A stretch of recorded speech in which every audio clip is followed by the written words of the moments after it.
Sumérgete en la palabra de Dios. Cava un poco más profundo. Descubre el mensaje de la Biblia para ti hoy.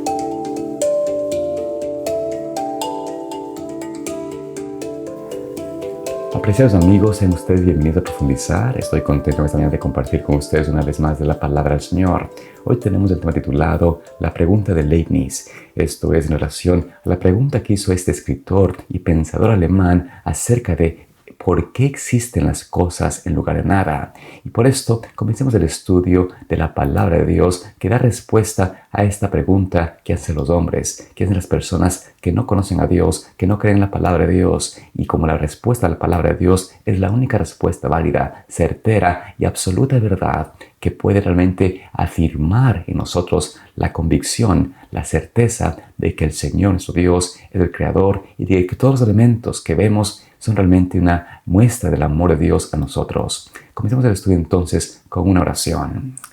Amante Padre Celestial, oh Señor, en este hermoso día, venimos a ti para pedirte que tú nos guíes, que tú nos enseñes, que tú nos instruyas, que podamos comprender cómo la palabra tuya, tu Santa Biblia, nos afirma, nos da la certeza de que tú, oh Dios, eres no solamente nuestro Dios real y amante, pero que también tú provees a nosotros de todos los elementos, de todas las cosas que necesitamos para nuestra existencia. Permite, Dios, que podamos creer en tu palabra y también vivir conforme a ella. Pedimos todo esto en el nombre de Jesús. Amén. Vamos entonces en esta mañana a comenzar analizando la respuesta de la palabra de Dios a esta pregunta, a esta inquietud de los hombres de ciencia, que en realidad es una respuesta a la famosa impresión que hacen los hombres que no tienen a Dios. Recordemos que la palabra de Dios nos dice de que la gente que llega a ser necia, no la gente sabia en nuestra esfera humana, pero delante de Dios, los necios son los que dicen no hay Dios. Y esto es realmente lo que el ser humano, la ciencia, los científicos, los pensadores llegan a concluir cuando se apartan de la palabra de Dios, cuando se apartan de la enseñanza de la Biblia. Pero la Biblia nos muestra en el mismo libro de Génesis, en el inicio mismo, que existe una respuesta a esta inquietud de por qué existen las cosas en vez de nada. Vayamos al libro de Génesis, capítulo 1, versículo 1, donde leemos este principio, esta declaración de Dios y de su palabra, que nos dice lo siguiente: en el principio creó Dios los cielos y la tierra. Este versículo tan importante que en realidad comienza la escritura misma, nos afirma, nos da la certeza, la convicción de que la tierra está creada, fue hecha por el Señor, que todos los elementos que vemos en nuestro alrededor en realidad no son un producto de la nada o de la casualidad. En realidad fueron hechos, creados por Dios. Por eso dice que en el principio, si es que hay un principio para los elementos, para la tierra, para los planetas, para el universo, el principio de todo lo que vemos tiene un inicio en el Creador, en aquel que hizo las cosas. Además de esto, la Biblia nos muestra de que existen mayores evidencias de este poder creativo del Señor. Cuando vemos en nuestra esfera diaria, en nuestros días de la semana, notamos de que el Señor también en la creación formó una semana, 7 días de la creación que muestran justamente que hay un inicio y un origen divino. Entendemos de que los hombres han tratado por años, por siglos, de tratar de cambiar inclusive la misma esencia de la semana. Y notamos de que en la razón humana, en la mentalidad humana, no se ha podido cambiar. De hecho, cuando han tratado de poner una semana de 10 días o una semana que sea más larga a lo normal, no funciona. El ser humano no puede responder. No hay una manera de poder realmente explicar por qué la raza humana tiene que funcionar o tiene que trabajar en base a una semana de 7 días. Pero la Biblia nos declara respuesta. Nos dice la palabra de Dios de que el Señor hizo las cosas, hizo la creación, hizo la tierra en 7 días. Y de hecho, Él descansó en el 7º día. Vayamos al libro de Éxodo, capítulo 20, versículos 8 en adelante, y notemos cómo este versículo, este mandamiento del Señor, el 4º mandamiento, nos declara justamente el aspecto de la creación y por qué el sábado es el símbolo, el recordatorio de que el Señor nos creó. Dice la palabra de Dios: acuérdate del día sábado para santificarlo. 6 días trabajarás y harás toda tu obra, pero el 7º día será sábado para el Señor tu Dios. No harás en él obra alguna, ni tú, ni tu hijo, ni tu hija, ni tu esclavo, ni tu esclava, ni tu animal, ni el forastero que está dentro de tus puertas. porque en 6 días el Señor hizo los cielos, la tierra y el mar, y todo lo que hay en ellos, y reposó en el 7º día. Por eso el Señor bendijo el día sábado y lo santificó. Vemos así como el 4º mandamiento, la ley del Señor nos declara, nos da esa evidencia de que la semana es un testamento al poder creativo de Dios. Y el sábado especialmente nos da ese entendimiento, esa memoria de que el Señor creó la tierra en 7 días. Y por eso, como hablábamos, nosotros no funcionamos, no podemos realmente trabajar. La raza humana no puede manejarse sin una semana de 7 días. Y esto nos muestra categóricamente que la semana, que tiene el origen únicamente en la idea de la creación, del inicio de la creación de la tierra, en ese sentido es la única explicación lógica para por qué tenemos una semana de 7 días. Y esto nos afirma que el sábado es el día del Señor, que Dios creó la semana en la creación y creó justamente el sábado como el símbolo de esa unión con nosotros, el símbolo de recordar que Él hizo la tierra, que es el Creador, que Él nos dio todos los elementos alrededor nuestro y que por ende tenemos a un Dios todopoderoso, a un Dios en los cielos que mira y observa a nosotros. En ese sentido, comprendemos por qué el Señor nos hace un énfasis en el libro de Apocalipsis, el capítulo 14, versículo 6, en este mensaje de los 3 ángeles, cómo el Señor hace un énfasis en el inicio de este mensaje especial e importante para este tiempo del fin, de que debemos recordar y alabar al Señor, al Creador de todas las cosas. Leemos allí lo siguiente. Vi a otro ángel que volaba en medio del cielo, que tenía el evangelio eterno para predicarlo a los que habitan en la tierra, a toda nación y raza y lengua y pueblo. Decía a gran voz: teman a Dios y denle gloria, porque ha llegado la hora de su juicio. Adoren al que hizo los cielos, la tierra y el mar y las fuentes de las aguas.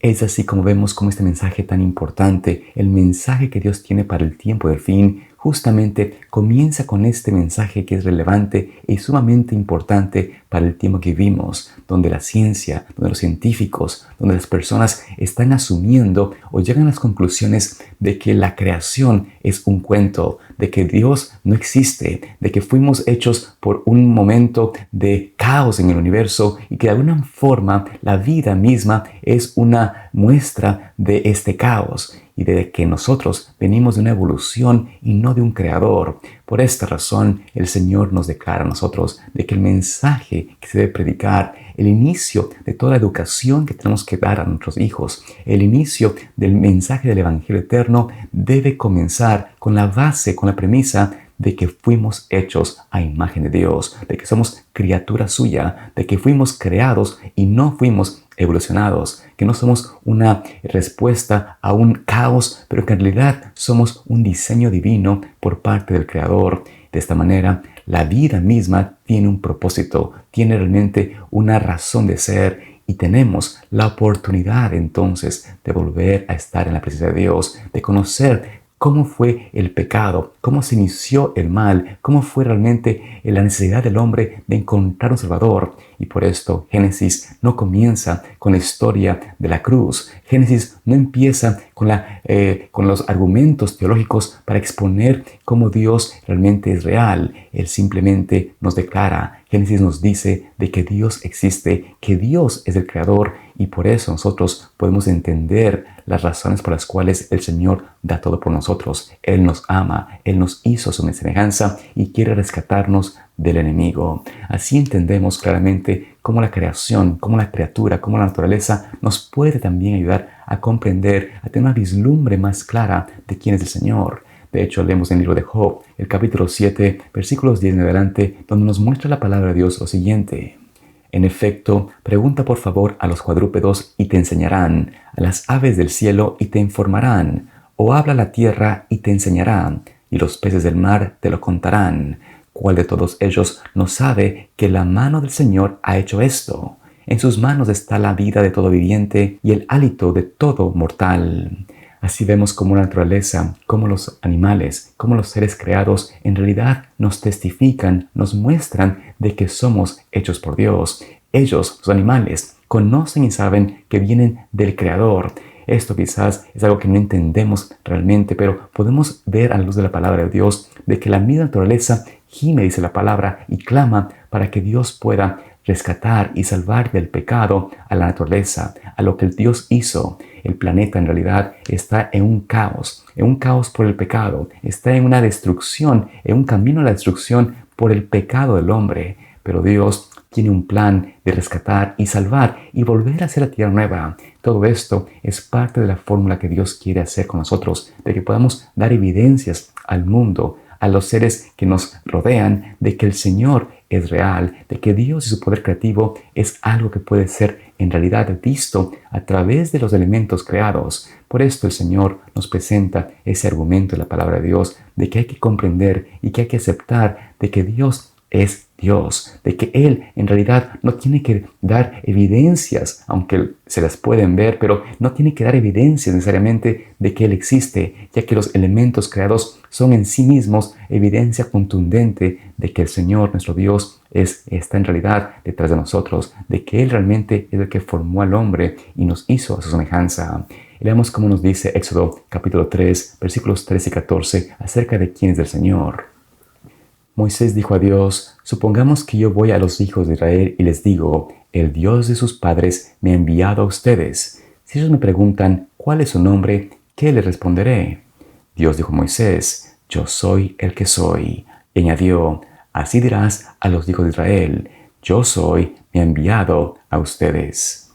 Es así como vemos cómo el Señor se presenta a sí mismo en su palabra. Él es el gran yo soy, el que no tiene inicio, el que no tiene principio, el que no tiene fin, el que es eterno, el que es para siempre. Nuestro Dios, nuestro Creador, afirma de que Él es, de que no hay fuera de Él nadie más, sino Él, ya que Él da inicio, da principio a todas las cosas. Y por eso el Señor nos invita a nosotros ahora a confiar en Él, a recordar de que aquel que nos hizo, aquel que creó, debe ser nuestro Salvador, debe ser aquel que realmente vamos con toda carga, con toda cuita, con todo problema, y Él nos puede aliviar, nos puede socorrer, nos puede salvar. Por eso Cristo nos dice la palabra de Dios en el libro de Juan, capítulo 1, versículos 1 al 4, que Él es realmente la luz del mundo. Dice la palabra de Dios allí lo siguiente: en el principio era la palabra, y la palabra era con Dios, y la palabra era Dios. Ella era en el principio con Dios.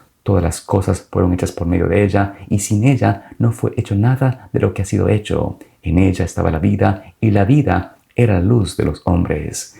Así la Biblia nos afirma que Cristo mismo es la palabra. Cristo mismo es la luz de los hombres. Cristo mismo es la vida nuestra. Y por eso Cristo, que hizo todas las cosas, Cristo, que murió por nosotros, Cristo, que es la vida nuestra, Él nos puede otorgar por su palabra, por medio de su poder, la vida nueva que necesitamos y la oportunidad y el derecho a poder estar nuevamente en su presencia. Por eso, escojamos hoy aceptar a Cristo, escojamos entender su palabra, aceptarla, vivirla y no dar pie, no dar oído a la enseñanza del hombre que va a llevarnos continuamente a un engaño, a un error, a dejar a un lado la razón por la cual somos seres humanos. Pensemos que el Señor nos hizo y nos hizo con el propósito de vivir eternamente. Y Dios, a pesar del pecado, Dios hizo un plan de rescate. Que podamos compartir el amor de Cristo con otros para que así, a través de ese mensaje de amor al mundo, el hombre pueda conocer a Cristo, pueda conocer a su Creador y estar preparado para su venida. Que Dios te bendiga y te guarde en este hermoso día de oración. Espero verte mañana también aquí para seguir estudiando más de su palabra. Que Dios te acompañe. Profundizar es una producción de Pathway to Paradise Ministries.